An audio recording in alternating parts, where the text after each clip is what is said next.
learned how to play legatos, descending slurs and ascending slurs, playing pieces. They're usually referred to as hammer-ons and pull-offs. And the best scenario is usually a real-world piece where you can piece of music where you can learn how to play a given technique. This is the case with Saltarello. Saltarello is plagued with hammer-ons and pull-offs. Right from the very first notes, you have a hammer-on. The first note is stopped with the finger, and the second one is hammered on by one of the adjacent fingers. In this particular case, the hammer-on is performed by finger number 4, which comes down on the string like a hammer. That's the name. Literally hit the string.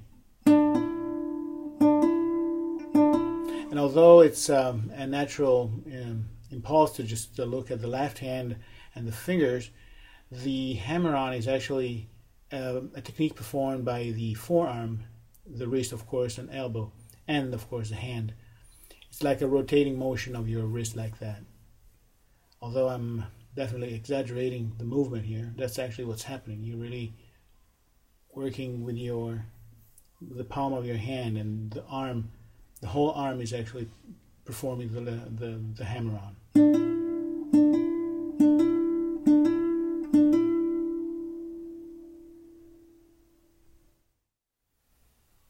So to work your hammer-ons, use a real-world scenario of the piece you're working. In this particular case, we're working Saltarello. So you would make an exercise, which is the concept that the whole of mangore.com works around, making your own exercise, making technique a creative process. So you would isolate this hammer-on, the real case scenario we're dealing with, and you make an exercise. So you would go.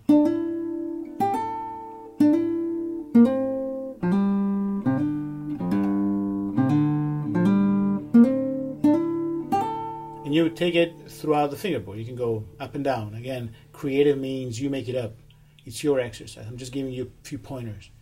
So the idea is to focus your attention on the challenge and creating the best exercise to overcome it.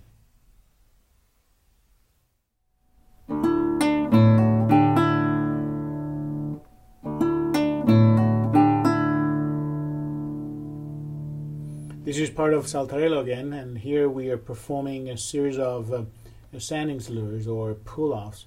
What you have here is 2 fingers on the fingerboard instead of 1, waiting for the next one to hammer on.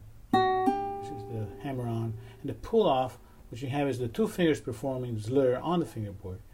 And one of the 2 stays and the other one pinches the string, like in a pinching fashion, like if it were part of the right hand. So you would have...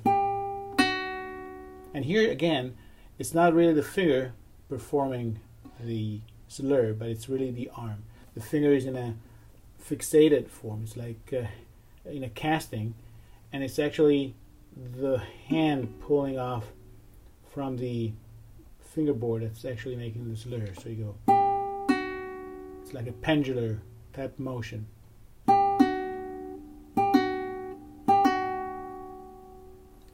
I'm exaggerating the moves just to make it clear as to what happens. Everything is very much in the millimeters type of realm.